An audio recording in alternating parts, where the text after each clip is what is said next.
Eu sei que vocês provavelmente vieram aqui para ouvir mais falar sobre a gravura, mas tem uma questão para mim com relação à gravura, que ela é a continuidade de uma pesquisa e uma linguagem que eu trago em torno da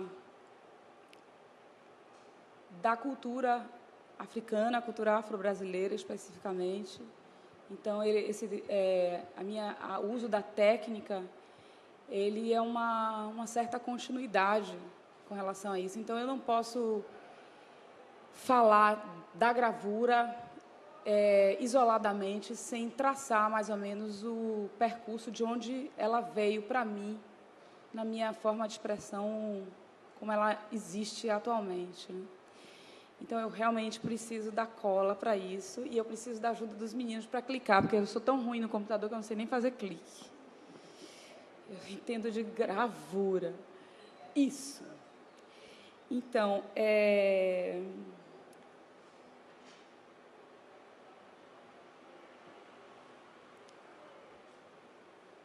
em termos da construção dessa minha, eu não posso falar só da gravura, eu vou falar um pouco da como eu construo minha poética visual, né? Eu queria falar sobre a base estrutural dela e como a gravura compõe o tecido dessa poética visual. Em 1990, eu estava visitando um ateliê de alguns ferramenteiros de Santo. Eu fiz arquitetura, eu penetrei em Belas Artes, na verdade, não cumpria o curso como artista visual, eu fui penetra, fazia as matérias por fora. E eu conheço, em 1990, esse ferramenteiro, seu Mimito, que já é falecido hoje. E eu conheci, nessa época, a indumentária dos orixás, que são os objetos feitos, martelados, cinzelados e marcados no cobre e no latão. Mais cola, peraí.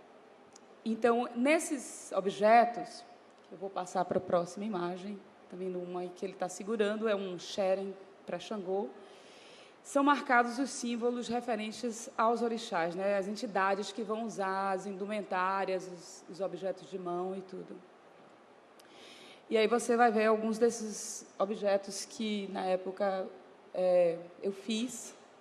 Esse é meu primeiro bracelete para Oxóssi.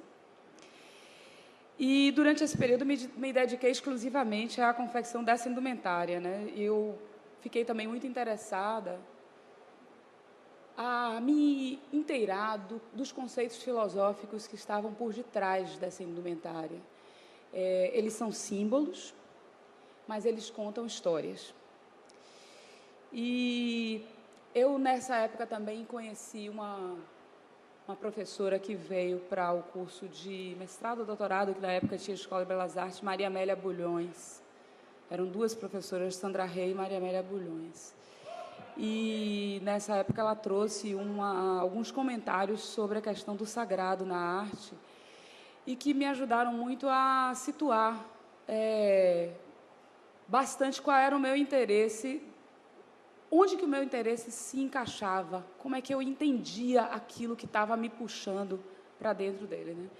E eu trouxe esses comentários na forma desses textos, que eu gostaria muito de ler alguns pedaços desses textos, porque eu acho que vale a pena. Ele fala o seguinte: o homem, ele simboliza seus medos no sagrado, e a experiência de segurança que ele tem para simbolizar esses medos é através da imagem. Então, ele representa o mundo e seus elementos, pretendendo dominá-los, capturá-los, para entender sua essência. E, por muito tempo, isso ficou de forma indissociado às imagens. Essas imagens, ao passar de ser representações, já não indicam mais necessariamente um elemento em particular, mas, através desse elemento particular, podem indicar mistérios de significação universal. Podem criar um mito, podem tornar-se sagradas. Ou seja, as experiências, elas adquiridas pelas transferências culturais, geram imagens que vão adquirir conotações simbólicas, além do seu sentido imediato. Tem uma citação específica de Jung, que ele fala, uma palavra ou imagem simbólica tem um aspecto inconsciente mais amplo, que nunca é precisamente definido ou de todo explicado. Quando a mente explora um símbolo, é conduzido a ideias que estão fora do alcance da nossa razão. Por existirem inúmeras coisas fora do alcance da compreensão humana, é que frequentemente utilizamos termos simbólicos como representações de conceitos que não podemos definir ou compreender integralmente.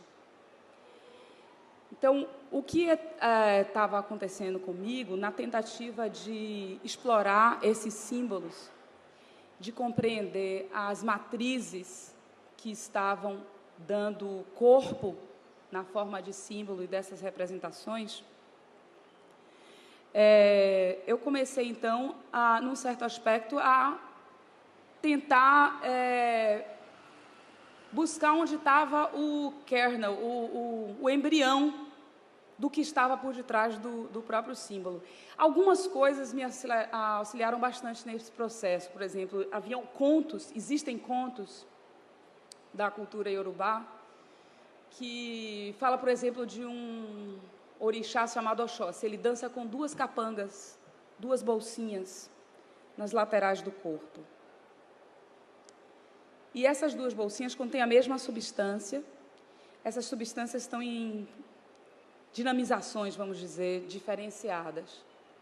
A potência delas é em forma diferenciada. E ele utiliza uma delas para curar um animal, quando esse animal estiver doente na floresta. E ele utiliza a mesma substância em outra potencialização para matar o animal quando ele está com fome. Alguns desses contos iorubás, ele trazia, já começava a trazer para mim uma dimensão da forma de utilização da arte como uma maneira autônoma, onde você pode se utilizar daquela matéria. Ela está vinculada, sim, a uma cultura, a uma história, mas ela tem apropriações, expressões diferenciadas. Nesse momento, eu começo a expandir, acho que essa é uma das palavras que melhor a gente usa hoje em dia, expandir esses conceitos, trazer ele para outros campos, que não era só o campo do adereço, da indumentária, ou da representação mais óbvia, não usando a palavra pejorativamente, mas a mais presente do símbolo. Então, eu vou voltar para a pesca, que vai me ajudar bastante. E, então, a cada estudo dos símbolos e dos conceitos, eu fui conduzida a essas palavras, né, que o Jung fala, né, que a ideia que estão fora da razão. Quais são essas ideias, aqueles símbolos, e que eu estou buscando, mas que estão fora da minha compreensão. E não foi à toa que, depois de 10 anos que eu estava estudando esse material, eu termino entrando em contato com o tema do transe. Eu tinha feito uma exposição fora do país e tinha uma mostra de cinema, e foram convidados o Wim Wenders, aquele deus, e havia uma retrospectiva do Glauber Rocha, e eu volto a ver, depois de um bocado de tempo, o Terra em Transe. E, nesse momento, parecendo que eu tinha tomado um soco no cérebro, porque fazia total sentido aquilo que já estava se processando dentro de mim, em torno dessa expansão dos símbolos. E o que veio a seguir é que eu começo a pegar a gravura. Eu já estava buscando a gravura, já estava trabalhando com a gravura nas oficinas do MAN. E eu começo a pegar as minhas gravuras e começo a colocar no corpo das pessoas. Então, eu começo a colocar as gravuras no corpo das pessoas e começo a fotografar esse corpo, né? A gravura já não está sendo mostrada mais como gravura, já virou um híbrido, eu já mostro como fotografia, aí as pessoas falam, sim, mas você faz gravura? Eu digo, sim, mas está saindo fotografia. E eu acho, assim, eu sigo muito conectada com essas questões da filosofia iorubá. Uma das coisas curiosas que eu começo a traçar um paralelo é não sei se vocês sabem, mas as pessoas que recebem o orixá, elas são chamadas de cavalo. E elas acavalam, elas recebem sobre o corpo o orixá. E na minha cabeça eu estava colocando no suporte corporal dessas pessoas, e não tinha como ficar levando as pessoas com gravuras para lá e para cá, então por isso também a fotografia.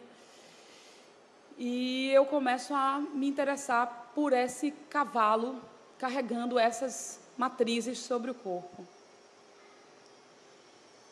E nessa de trabalhar essas gravuras e trazê-las sobre o corpo, isso aí também é uma gravura enorme cobrindo o corpo da Verônica. Eu dou de cara com uma imagem na Feira de São Joaquim, tinha feito uma visita. E esses olhos de boi eles são usados para um determinado tipo de limpeza, né, contra o olho grosso, tudo. E eu fiquei muito atacada pelas gravuras, né? E aí eu penso, bom, se existem olhos de boi de verdade para fazer um ebó contra olho grosso, eu também vou começar a construir o meu ebó contra olho grosso. E eu começo a construir as roupas com as gravuras, com as imagens das gravuras. Eu construí 1.200 matrizes de olhos diferentes e reproduzo essas matrizes, essas gravuras, às centenas de milhares. Eu começo a construir sapatos, roupas. As matrizes, eu terminei fazendo um painel também só com as matrizes, mas essas são algumas das matrizes, na verdade. E, além disso, eu tenho uma relação com gravura completamente... A palavra não é errada, não, mas é completamente fora desse cuidado que tem. Primeiro, eu pego uma matriz e eu entinto ela e eu imprimo até exaurir toda a tinta dela. Então, eu perco a série, eu não tenho a série, eu não tenho uma... Em algumas delas, elas estão bem pretinhas, bem novinhas, bem primeira tinta, depois vem segunda, terceira tinta até ela sumir. E eu começo a trabalhar essas matrizes e colocá-las em forma de um grande painel de mural. E sempre com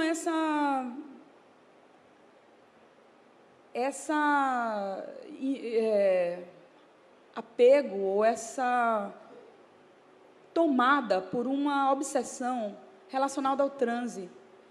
A partir daquele momento que eu começo a pensar no transe, que eu saio do simbólico direto e passo para o transe, e percebo a possibilidade que existe. Eu posso falar em termos de artes, mas acho que isso acontece em muitos outros campos, que é a possibilidade de deslocamento que o indivíduo tem para uma outra instância, uma outra dimensão, a captura de um pensamento, de uma ideia, que na minha cabeça, apesar dos orientais falarem que vem daqui, eu sempre penso que vem dessa nuca daqui, onde a gente olha para onde a gente não está vendo, com os olhos abertos.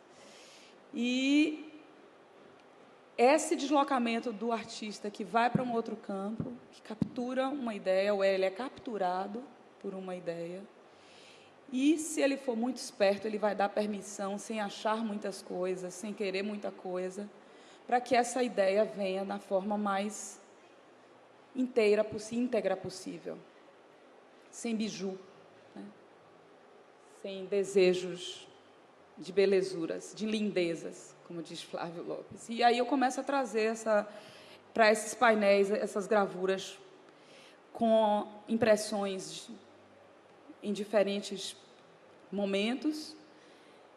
Elas causam uma desorganização no olhar, de alguma forma. Passo a pendurar as roupas nas frentes dos painéis. Esse era um painel, mas Deixa eu ver se aqui tem... Esse é o painel. Esse é um painel que está visto frontalmente. Então, ele, a uma certa distância, ele não é percebido a presença dos objetos. E, à medida que a pessoa se aproxima, ou seja, ela faz um deslocamento, ela também vai ter um deslocamento na percepção de um 2D, de uma BD, para uma 3D, tridimensional. Continuava interessada, então, nesse exercício do zoom in, zoom out.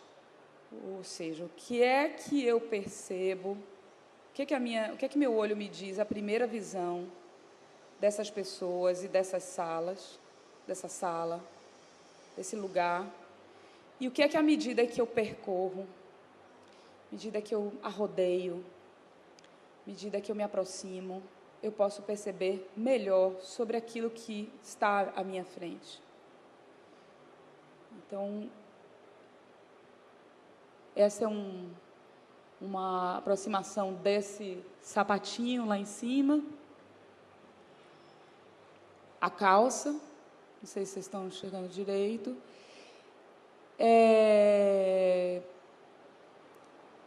Em 2005, quando foi, Dilson, que você me convidou para ir para fazer pequenos formatos na Galeria Quibel? 2001, sei lá, whatever. 2001, Dilson faz a provocação de pequenos formatos, e eu queria muito participar, eu não estava interessada mais em botar a gravurinha normal, eu nunca me interessei, na verdade, pela gravura normal. Tenho o maior apreço, fiz bastante tempo, mas a minha agonia era outra. E aí eu trago para a galeria esse trabalho, você se lembra dele? A gente mostrou lá, Dilson coordenava a Quibel. E aí eu trago esse trabalho, e o que acontece a partir desse trabalho é, mais uma vez, um deslocamento. Eu levo, depois que termina a exposição, eu levo o trabalho para casa, eu apago todas as luzes, e eu começo a brincar com uma vela em torno do trabalho. E esse trabalho começa a apresentar seu deslocamento, dessa vez da forma de matéria para a forma de sombra e luz. E eu enlouqueço de novo, quem sabe, o processo de ateliê é esse mesmo. Você começa a entrar e você fica enfurecido, enlouquecido, e aí eu reproduzo esses cubos numa quantidade de 30, 20, 28, 30 cubos, e brinco com a luz em cima desse trabalho, que aí eu apresento não só a gravura, como as matrizes que eu utilizei para imprimir as gravuras, que estão aí também. Então, aí estão as matrizes e as gravuras que eu usei para imprimir. Detalhe disso, aí vocês vão ver os cubos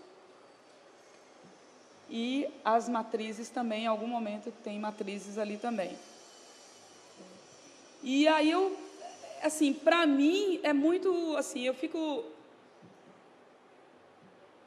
feliz, de uma certa forma, é como se eu não mandasse tanto no trabalho, o trabalho dissesse o que é que ele quer em seguida. E, na minha cabecinha, esse trabalho estava me falando, mais uma vez, de um deslocamento, de um transe, e de uma percepção de outras e outras dimensões. Em 2006, eu começo com uma inquietação em torno da posição das gravuras. Começa a rotacionar as gravuras, elas já não estão mais frontais, elas se apresentam... Eu brincava, dizia assim, eu botei um bocado de pizzinha, eu fiz umas prateleirinhas de fios de aço e coloquei um monte de empadinhas quadradas. E essas empadinhas quadradas, na verdade, esse protótipo que eu comecei a construir, me interessou enormemente. Eu ampliei esse trabalho para uma dimensão de 4 metros por 3 metros de altura. Primeiro eu mostro ele em Nova York dessa forma, né? Uma das coisas que eu gosto já nessa experiência é que, quando eu passava, eu ficava passando por ele. Ele estava aqui em pé, Eu passava para lá, eu passava para cá, eu passava para lá, eu passava para cá. E elas se mexiam. Então... Como é que é? Louca. Mas eu desconheço, é outro processo. Eu acho que quem trabalha no ateliê vive isso. Você brinca um tanto e você enlouquece um tanto e você depois tem que voltar para o normal, porque isso tem que ficar em pé. Então, você tem que entrar também com a parte estrutural. Eu também. Mas, assim, isso já me deu uma noção de que havia uma cinética possível no trabalho que eu não queria fazer na forma rotor, na forma de movimentação como o Platnik, como outros fizeram. Eu queria que as pessoas se movimentassem, que aquilo gerasse um movimento. Eu faço esse painel, um painel enorme de 4 por 3 metros. E esse painel ele é uma junção entre o primeiro painel lá de 2000 e pouco com esse painel de 2007, que é uma série de gravuras no centro frontal. Aos poucos, os fios que sustentam a gravura vão alterando, mudando de posição e eles vão ficando horizontais. E essas gravuras se mostram para cima e para baixo. Elas começam a rotacionar. O que acontece... Não, é mecânico. Os fios, eles estavam inicialmente assim, eles começam a ser furados na madeira, assim, assim, assim. Então, eu vou alterando a posição dos fios, e aí, na medida em que eu colava antes a gravura assim, elas já vão se entortando, se empenando, se alterando. E aí elas se alteram, e o que acontece é que, quando à distância você observa o objeto, ele está com aquele centro bastante perceptível, e à medida em que você se aproxima, tudo se torna perceptível e você, de uma certa forma, visualmente, eu tenho essa sensação, você vai sendo engolido pelo painel, você vai sendo tomado pelo painel. Então, eu mantinha minha pesquisa em torno do deslocamento da percepção, e olha elas aí rotacionadas bastante, olhando. Exatamente. Uma persiana fixa que você vai se aproximando e que ela vai fazendo. Só que você não mexe, elas estão completamente fixas sempre. Mas visualmente você na verdade, você começa a ter a sensação de que elas estão lhe abraçando, lhe engolindo. Em 2011, depois de fazer essas inúmeras experiências com o olho de boi, eu tive uma necessidade enorme de desconstruir o trabalho todo. E eu peguei as gravuras todas de olhos de boi e eu piquei essas gravuras todas, cortei todas em quadradinhos. E eu comecei a construir imagens. Eram construídas com as gravuras, elas são construídas com as gravuras dos olhos de boi. A minha intenção era que eu pudesse deslocar mais uma vez. Tem uma frase muito curiosa. Eu queria só um pouquinho de cola aqui. Tem uma frase muito, muito, muito legal.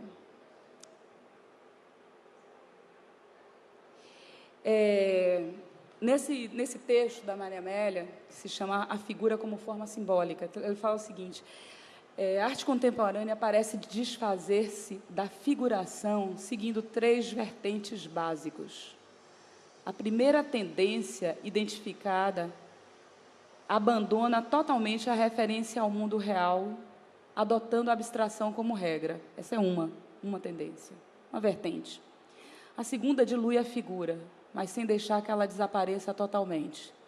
Preserva dela vestígios e memórias. A terceira é que procura destruir a figura pela deformação e pelo grotesco. Rouba dela a sua dignidade histórica. Terrível isso, achei assim, muito forte. Mas eu acho que tem uma questão que fala um pouco Porque, assim, eu acho que quem está dentro do ateliê em processo, eu não sei também, pode ser uma deficiência minha, assim, eu tenho muita dificuldade de compreender aquilo que eu estou fazendo de uma certa forma. Então, às vezes, eu encontro aqueles que falam e que eu digo assim, cacete, eu acho que eu estou fazendo isso que essa pessoa está descrevendo. Porque eu não tenho uma relação, eu sempre digo, eu não sou cérebro, eu sou intestino, então eu sou mão, eu produzo continuamente.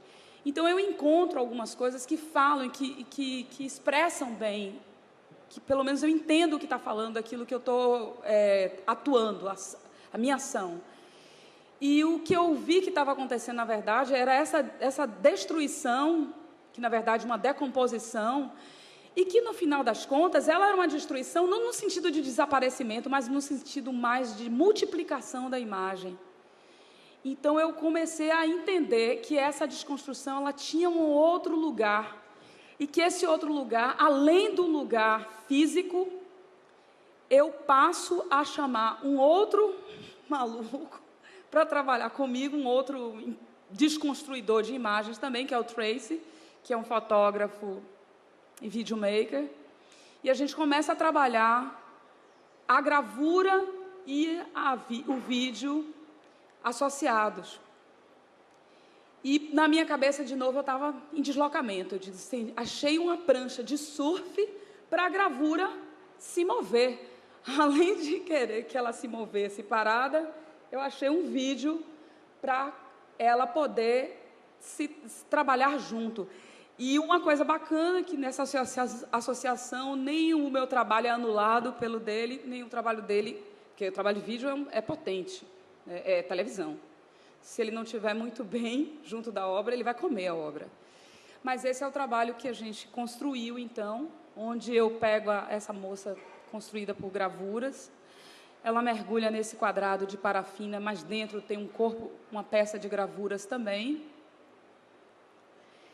E, ao lado dela, a imagem em vídeo. O trabalho de vídeo do Tracy são 6 imagens. Ele faz uma viagem do Harlem para outro estado e ele filma as florestas. São 6 imagens desses percursos pelas florestas, colocadas lado a lado. E ele coloca essas imagens, esses filmes de florestas passando, e elas em posição vertical. Não são entendidos como florestas, são entendidos como água. A gente também faz um deslocamento aí. Então, eu achei que nesse primeiro exercício com o Tracy, a gente tinha encontrado, se entendido enquanto deslocamento. E aí eu prossigo o projeto, eu prossigo nessa investigação de desconstruir a gravura, continuo construindo imagens com a gravura. E, antes disso, eu queria mostrar uma coisa. Em 2013, que foi o ano passado, final de 2012 para 2013, nós fizemos uma série de investigações em cima do trabalho, que é o que eu chamo de transe iluminado. Eu trago esse trabalho, depois que a gente fez o trabalho com a cachoeira, com a mulher mergulhando, eu trago esse trabalho e digo assim, esse trabalho precisa de falar de uma outra maneira. Eu preciso que ele se desloque mais uma vez.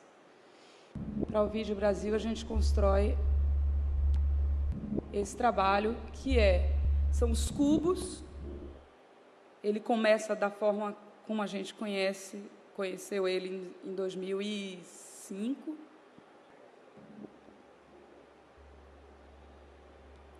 A gente chama um sound artist do México, chamado Ernesto Dias. Ernesto traz uma trilha.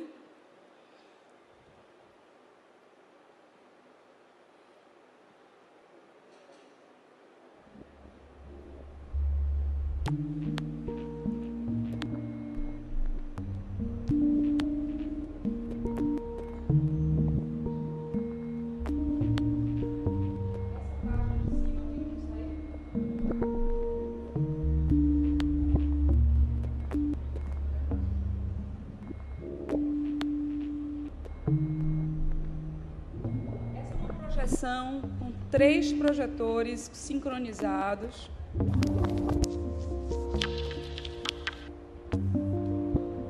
Eles saem dos cubos primeiro no formato da gravura e eles se transformam em olhos de pessoa mesmo, que olha, que vê, que se movimenta.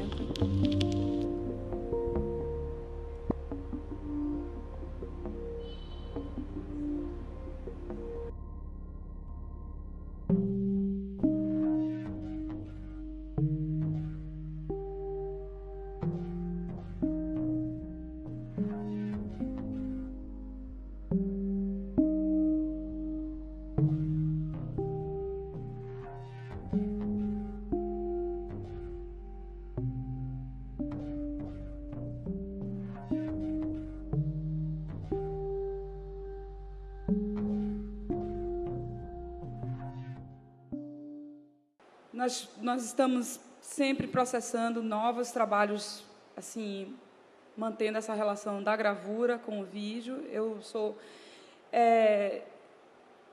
Eu não sei por que eu não saio da gravura. A gravura realmente eu sou completamente apaixonada pela gravura e sou completamente apaixonada pela destruição da gravura, no sentido de alteração dela, desconstrução. E eu acho que, assim, nós estamos... Vou falar sobre uma última investigação que a gente está fazendo. Então, esse é o mais recente trabalho, é um protótipo ainda. A gente está trabalhando em torno de um oráculo, né? São gravuras de mãos. São gravuras de mãos com um olho no meio, aquele mesmo olho de boi. E, a partir da utilização delas multiplicada, elas se transformam numa veste e essa pessoa dança com esse oráculo e ela faz perguntas e essas respostas vêm na forma de imagens que são projetadas, mapeadas sobre o corpo dessa pessoa. Então, a gente continua na investigação da gravura com vídeo. Eu sou completamente apaixonada pela gravura, eu queria falar isso para vocês. Eu sou muito agradecida a Michael Walker, que foi meu professor, que primeiro me incitou a sair do martelamento, porque eu martelava metal, né, no final das contas, para os ácidos, né? Entrei no ácido. Eu vou comer uma hamburguesa, saia do martelamento. E eu queria agradecer muito, assim, cada vez que uma pessoa, um artista é convidado, é incitado, provocado a falar sobre o trabalho, isso provoca uma série de entendimentos e de reflexões sobre o seu processo. Então, eu queria agradecer muito a esse convite que vocês me fizeram, porque esses últimos 2, 3 dias eu enlouqueci e, ao mesmo tempo, assim, eu fiquei extremamente agradecida por toda, assim, porque, assim, para você estar fazendo o que a gente faz, nas condições que a gente faz e com todos os problemas que é... Eu queria contar uma história rápida. Eu conheci Mário Cravozão, quando eu estava começando a fazer as ferramentas de orixás. E Glorinha, que é a comadre dele, assim, meu compadre, eu trouxe minha amiga aqui para... Ela começou a ser artista plástica. Aí eu estava sentada na mesa, ele morava na Garibaldi ainda, sentada naquela mesona. Ele chegou junto de mim, botou a mão na cintura e fez assim: quer dizer que a menina quer ser artista plástica, né? Com o perdão da palavra, você tá fudida, porra! E aquele monte de perdigoto caiu em cima de mim. E eu fui para casa e eu chorei a tarde inteira. Eu chorei a tarde inteira. E no final da noite, eu entendi que ele tinha me dado uma joia preciosa. E, quer dizer, eu entendi, vírgula. A gente só vai entendendo ao longo dos anos.